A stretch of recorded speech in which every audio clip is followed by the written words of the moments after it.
This video is powered by the pros at Pascal Air Plumbing and Electric. Arkansas owned, Arkansas operated. GoPascal.com.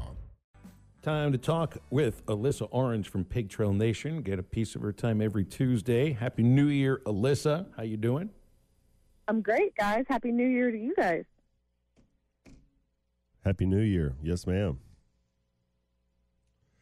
Alyssa, so, I mean, what theater, how awesome was last night? And we had talked earlier about picking one of the games. Phil and I did about, if you could just choose one. It's a good thing we didn't, because both of them were phenomenal in their own right. What were your takeaways in those two games?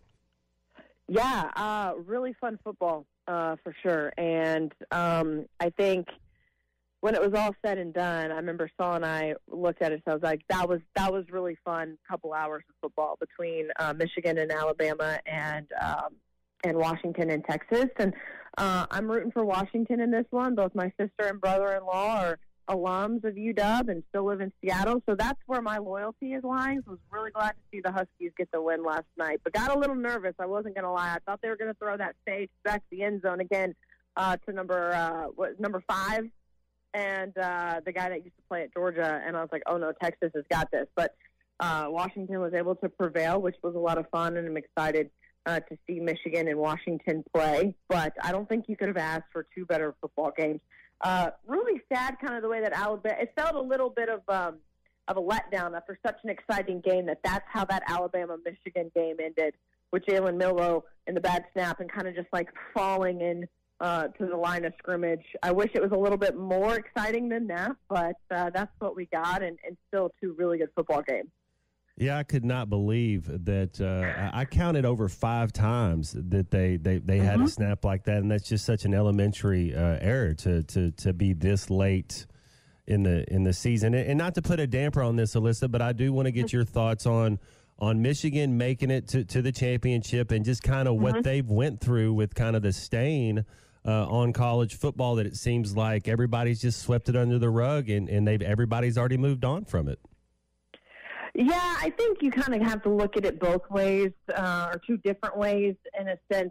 Michigan has a lot of baggage, has a lot of outside noise with everything that went on with the cheating scandal and some other stuff, and Harbaugh being suspended twice. And, that can be a team that can be really distracted. So I think I commend that locker room for staying focused, because a lot of times those things that are happening with your coaching staff, whatever those details are, right? No, I don't know how many people truly know what was going on with both of those occasions.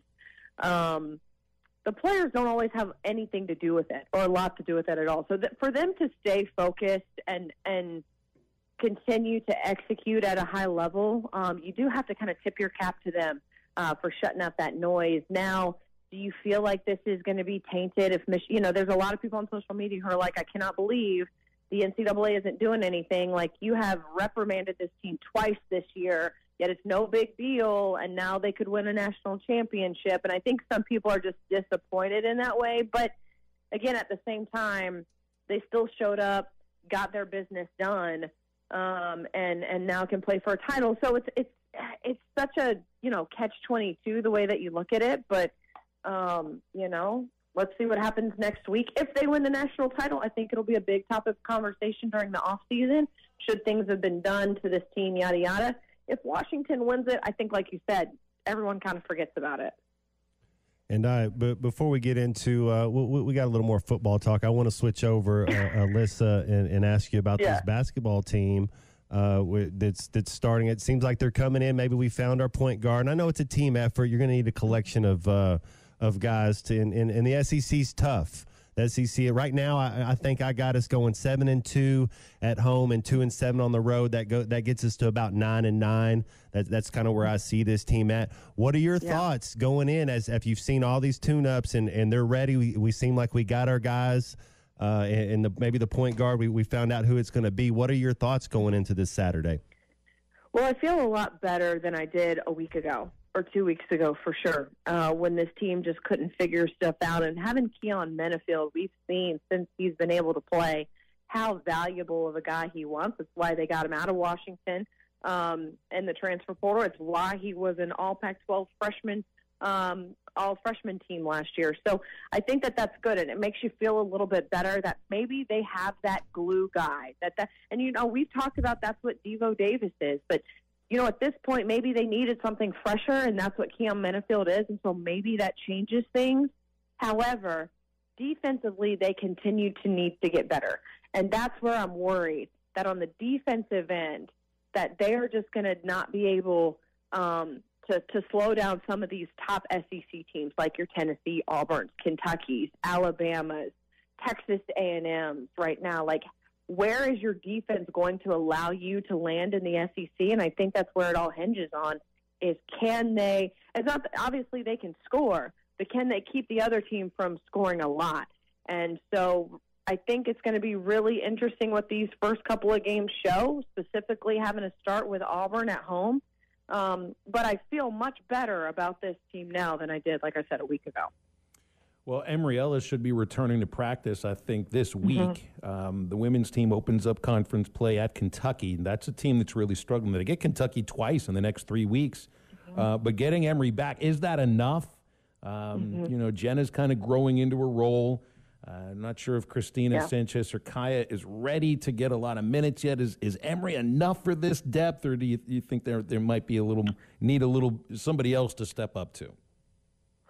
Yeah, well, I think they're headed in the right direction for sure. I was really impressed with the way that they continued to find ways to win without her and without that depth and playing only 7 girls or 8 girls, you know, when they did in Fort Myers, and being able to still find success. And I think that's a big testament to, you know, Michaela Daniels and Sayla Poffenbarger and Sam Spencer and that experience that they have.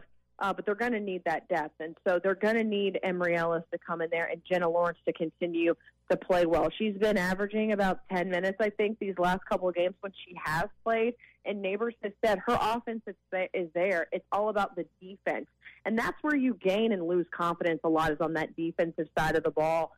And if she can continue to get better defensively, then she could be a huge – I would love to see her – be that 6th person off the bench, honestly, when it's all said and done with this women's team towards as we get closer to March. I think she's got that capability to be that player. She just needs to take a little bit of a step forward defensively, and she can be a really big key for this team. But I think just getting Emory Ellis and having that depth is like, you know, a little bit of a sigh of relief for the rest of her teammates. They don't feel as much pressure, because they know I can't come out because I don't really have anyone to take my spot. Or Miriam Dowdis, you know, she continues, I say foul trouble, but you look and she's got 4 fouls a game. And so Miriam's got a little bit of weight off her shoulders as well, knowing that, you know, she can continue to play cleaner, but also know that, like, I'm not putting my team in a bind if I'm now on the bench because I'm in foul trouble and we have no one else to work with. So, yeah, they play on the road at Kentucky. Should be a good one. So you get to call a game in Rupp Arena, which has got to be fun too, right? Yeah, it's only the second time the women's team has ever played at Rupp. I've only been inside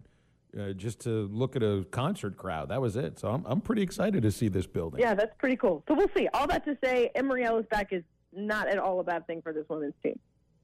Alyssa, I know you got your eyes on that Baltimore-Miami game. It's a regular season game, and, you know, things happen. There's a lot of good teams out there. Nothing, you know, it's just how it goes.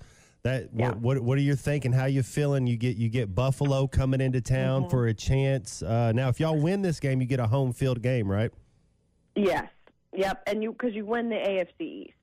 And if you lose, Buffalo wins with the tiebreaker because they've swept you this regular season. So I'm definitely nervous because of where Miami is trending right now from an injury standpoint. You know, they didn't have Jalen Waddle. They didn't have Raheem Mostert last week against Baltimore. And now Bradley Chubb is out with an ACL injury for the rest of the season, which sucks. So, you know, do you play Jalen and Rashad this weekend knowing that you don't necessarily need to win this game? You're already in the playoffs, but you'd love to be able to play at home.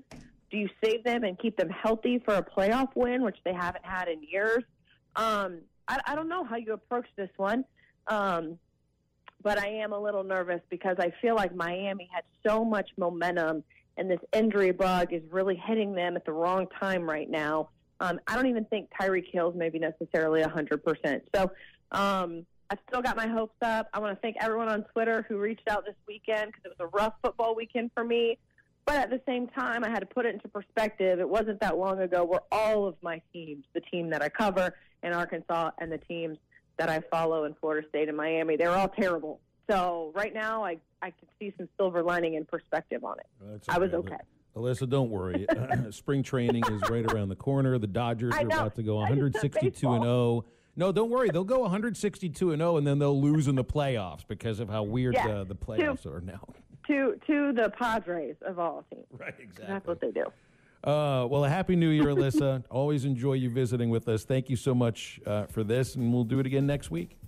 Yeah, happy New Year to you guys, too. We'll talk next week. BetOnline remains your number one source for all your sports betting this season. Everything from the NFL and bowl season to esports. You'll find the latest odds, team matchup info, player news, and game trends at BetOnline.